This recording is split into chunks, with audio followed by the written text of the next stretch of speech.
पाकिस्तान के मुख्तलिफ मकामात से माह रमज़ान मुबारक का चाँद नज़र आने की शहादतें मसूल हुई। लिहाजा इत्तफ़ाक़ राय से फ़ैसला किया गया कि इंशाअल्लाह यकम रमज़ान मुबारक 1447 हिजरी 19 फरवरी 2026 बरोज़ जुमरात को होगी। रहमतों, बरकतों, फजीलतों वाले महीने का आगाज़ पाकिस्तान में रमज़ान का चांद नज़र आ गया। आज पहला रोज़ा होगा। दुनिया मीडिया ग्रुप की जानिब से रमज़ानुल मुबारक बांग्लादेश और भारत में भी रमज़ान का चांद नज़र आ गया। आज पहला रोज़ा होगा। पाकिस्तान भर में नमाज तरावी के बड़े बड़े इज्तिमाआत, शहर शहर पहली सहरी की तैयारी, खजला फेनी और दूध दही की दुकानों पर रश।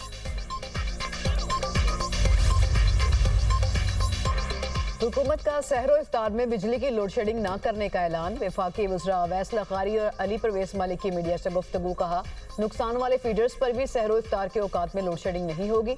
सुबह 3 से रात 10:30 बजे तक गैस फराहम की जाएगी। रमज़ानुल मुबारक में रोज़ादारों के लिए सहूलत तरजीह है।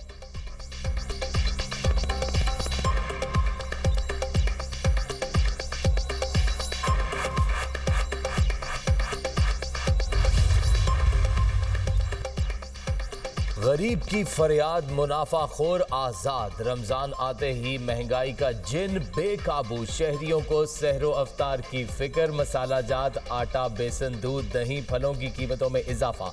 मुल्तान में 150 रुपये में मिलने वाली चीनी 175 रुपये में फ़रोख्त। आटे की कीमत 120 से बढ़कर 135 रुपये फ़ी किलो हो गई। रावलपिंडी में अनार 800 रुपये से बढ़कर 1000 रुपये फ़ी किलो हो गया। अमरूद 250 से 350 रुपये फ़ी किलो तक पहुँच गया। सेब 250 से 400 रुपये फ़ी किलो। किन्नू 250 से 300 रुपये दर्जन हो गए। कराची में प्राइस लिस्ट नज़रअंदाज। खजूर 200 रुपये महंगी बिकने लगी। वज़ीर आज़म शहबाज शरीफ का हॉकी टीम मैनेजमेंट को फारिग करने का फैसला। पाकिस्तान स्पोर्ट्स बोर्ड की इंक्वायरी कमेटी ने अपनी रिपोर्ट जमा करा दी। वज़ीर दिफा ख्वाजा आसिफ का पाकिस्तान हॉकी फेडरेशन के माली मामलात की तहकीकात का मुतालबा। कहा, हॉकी टीम के खिलाड़ियों के साथ जुल्म और ज्यादती हुई। हॉकी फेडरेशन को बरसों से जारी सियासी तकर्रियों से पाक करना होगा। पाकिस्तान के कौमी खेल को बर्बाद किया गया। जल्द कौमी असम्बली और मुतालिका कमेटी में मामलात लेकर आएंगे।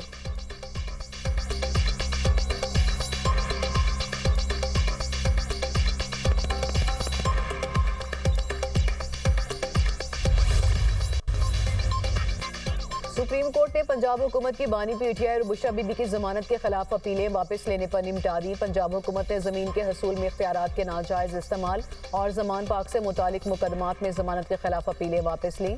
अदालत ने तोशाखाना फौजदारी केस में ट्रायल कोर्ट का फैसला मुअत्तल करने की दरख्वास्त पर इलेक्शन कमीशन को नोटिस जारी कर दिया। लतीफ खोसा ने मौक़िफ़ इख्तियार किया। इस केस में इस्लामाबाद हाई कोर्ट के 2 रुकनी बेंच ने सजा मुअत्तल की थी। सजा तो मुअत्तल हुई लेकिन फैसला मुअत्तल नहीं हुआ। इसी बिना पर इलेक्शन नहीं लड़ने दिया गया। जस्टिस हाशिम काकड़ ने कहा कि अगर किसी अपील में सजा मुअत्तल हो गई तो फिर कोई रुकावट नहीं होनी चाहिए।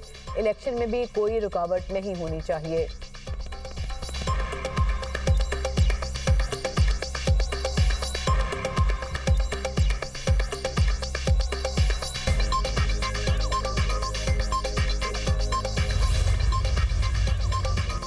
अपोजिशन का धरना खत्म करने का ऐलान। अलामा राजा नासिर अब्बास बोले, पार्लियामेंट के बाहर सिर्फ अपना पुरअमन एहतजाज रिकॉर्ड कराना था। बानी की सेहत अब कुछ बेहतर, अब हम बाकी है।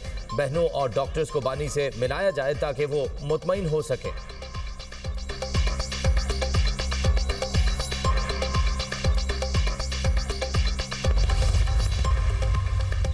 वज़ीर खैबर पख्तूनख्वा का बानी की रिहाई के लिए फोर्स बनाने का ऐलान। सुहेल आफरीदी कहते हैं, मुझे बानी की तरफ से स्ट्रीट मूवमेंट की जिम्मेदारी दी गई। बानी की रिहाई के लिए फोर्स पुरअमन जदोजहद करेगी। ईद के बाद पेशावर में हम फोर्स मेंबरान से हल्फ लेंगे। केपी में लोगों ने खुद धरना दिया। क़यादत ने धरना खत्म करने का ऐलान किया तो हम भी खत्म कर रहे हैं।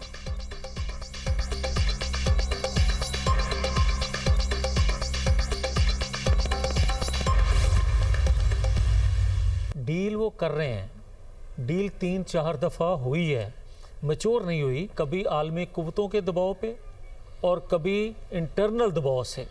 और तीसरा एक जो आज भी आप देख रहे हैं कि 14 कप्तान जो हैं, क्रिकेटर कप्तान जो ख़त लिख रहे हैं, और कभी इससे पहले अमेरिकन कांग्रेस ने खतूत लिखे थे। मुझे ये बताएं कि जो मैं पहले कहा करता था कि सहूलतकारी है, बानी पीटीआई के साथ 3 से 4 बार डील हुई मगर मैच्योर नहीं हुई। नून लीगी रहनुमा जावेद लतीफ की दुनिया न्यूज के प्रोग्राम ऑन द फ्रंट में गुफ्तगू बोले, डील कभी आलमी कुव्वतों कभी अंदरूनी दबाव पर हुई और साबिक क्रिकेटर्स भी खुतूत लिख रहे हैं। पहले दिन से कह रहा हूं कि बानी की सहूलतकारी हो रही है। सुहेल आफरीदी टास्क फोर्स बनाने का ऐलान कर रहे हैं। मुसल्ला जत्थे बनाने से जमात और रियासत को भी नुकसान होता है। पीटीआई रहनुमा शौकत यूसुफजई बोले, बानी तहरीक इंसाफ डील करना चाहें तो 2 मिनट की बात है, वो डील नहीं करेंगे। हर पार्टी में इख्तलाफ राय होता है। अली मीन गंडापुर और अलीमा खान की आपस में क्या बात हुई इल्म नहीं। अली मीन गंडापुर को इस बात को पहले उठाना चाहिए था।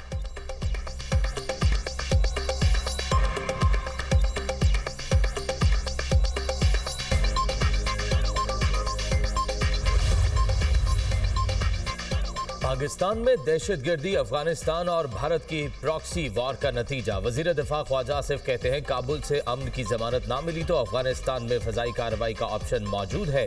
पाकिस्तान अफगानिस्तान में फजाई कार्रवाइयां करने से नहीं हिचकिचाएगा। जब पाकिस्तान पर हमला करने की बात आती है तो नई दिल्ली और काबुल एक पेज पर होते हैं। इंडिया के साथ जंग का इम्कान अब भी मौजूद है।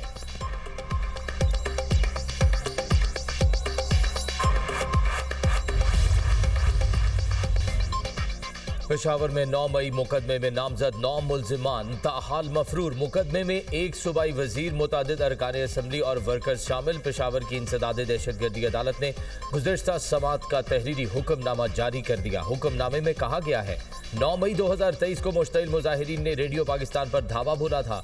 मुजाहिरीन ने रेडियो पाकिस्तान की इमारत को आग लगाई और इमलाक को नुकसान पहुंचाया। मुल्जिमान की शनाख्त और तस्दीक नादरा और पंजाब फॉरेंसिक लैब से की गई।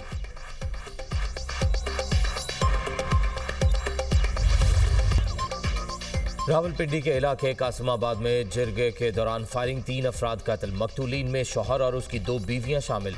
हुसैन उर्फ बादशाह खान के घर जिरगा जारी था। सवाबी से आए 3 अफराद ने तल्ख कलामी पर फायरिंग कर दी। मकतूलीन में 43 साला हुसैन, 35 साला नूर और 18 साला नादिया शामिल। पुलिस के मुताबिक वाकया रिश्ते के तनाज़े पर पेश आया। फायरिंग करने वाले तीनों मुल्जिमान मकतूलीन के करीबी अजीज हैं। मकतूल ने चंद हफ्ते कबल नादिया से दूसरी शादी की थी।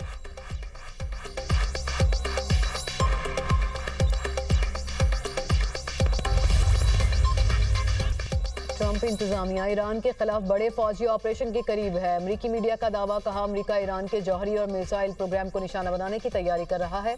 सदर ट्रंप ने मुज़ाकरात में रेड लाइंस मुकर्रर की, फौजी ऑप्शन भी मुमकिन है। वाशिंगटन और तेहरान के दरमियान मुज़ाकरात में अभी बहुत फ़र्क मौजूद है। अमरीका और ईरान में फ़िलहाल कोई मुआहदा होता दिखाई नहीं दे रहा। अमरीकी फौजी बेड़े और लड़ाका तैयारे मशरिक़ वस्ता में तैनात किए गए।